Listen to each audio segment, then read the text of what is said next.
Hello, Dave from Kayo3PL. Today I'm going to talk about our peak season forecasting tool. It's something we're introducing new for this year. It's going to help us better align our labor to your projected order volumes during peak season, or aka Black Friday, Cyber Monday, and then through the December selling season. So in the 3PL industry, it's very difficult to know how much labor and resources you need. And it's even more difficult to have the right labor, the right resources at the right time.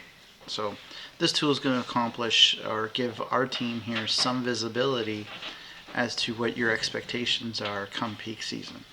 Okay. Now, if you don't fill this in, what that essentially means is that we, Kayo3PL, cannot guarantee you we'll be able to get your orders out in a timely fashion. So it's best that you enter in your forecast before October 15th. Otherwise, you run the risk of experiencing major delays in your orders because I just won't have the labor and the equipment available for your expected demand. Okay, so let's get started. You'll start to see this message appear shortly when you sign in, and it's basically saying by October 15th you need to fill in your expected peak season forecast. Okay, you can click remind me later, or you can go right to the forecasting tool. I'll click the forecasting tool. You can also reach the forecasting tool by going to orders and forecasting right here as well. Okay, so it's going to default to the current month. Right now it's August 21st. You can scroll between months by clicking next and previous. Okay, but we're going to go over to November. So right now we have November 9th to December 9th as an example that require a mandatory entry. Okay, so those are days that we absolutely need you to put in your projected forecast. And if I go to December, you'll see it ends around the 9th. Okay, but it doesn't mean that you should or can't enter in productions for other non-required days. Like take for example, say you plan on starting your Black Friday sale November 1st, you would start putting your entries as of November 1st. Okay, all the way through to December 9th. Okay, or if you plan on say starting another sale December 15th, you would enter in December 15th and on. Okay, there are two different ways you can enter in your projection. The first way is by day. So you just click on a day, in this case November 9th. You're going to enter in the amount of projected orders you expect for that day, and that's just orders. It's not items. So anything else, it's just what do you expect the amount of orders for that day. And please be careful that you pick the right warehouse if you are a multi-warehouse client. Okay. Okay, so that's the way it looks now. So for November 9th, we've entered a projection of 1450 orders for that day out of Canada East. Okay. You can click on it and adjust it if you made a mistake. Okay. You can also click on it and delete projection as well. Okay.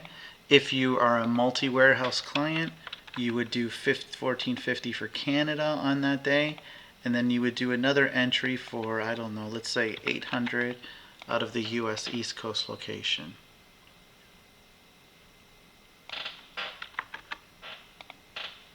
And you'll notice now there's two entries, 1450 for Canada East, 800 for US East. Okay? What I'm going to do is I'm going to delete these projections because I'm going to show you the next way to do this. And by the way, when you delete a projection, you have to just switch over to the warehouse and hit delete projection as well. We also have a way where you can bulk entry your forecast. So what you can do is click this button here, and you can say, well, between November 9th and December 9th, we expect to do 1,000 orders per day out of the Canada East location. And when you hit that button, it's going to run for a second. And it created 1,000 per day projection from the 9th of November to the 9th of December. Okay? Because that's the date ranges you put in. Now, you can, at this point, even go in and say, well, you know what? Maybe on Friday the 20th, I plan on doing 2,000 orders that day.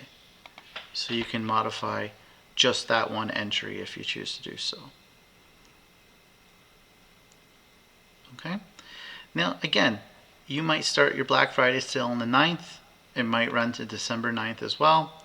But maybe you're starting a Cyber Monday sale. Maybe you're starting it on the 15th.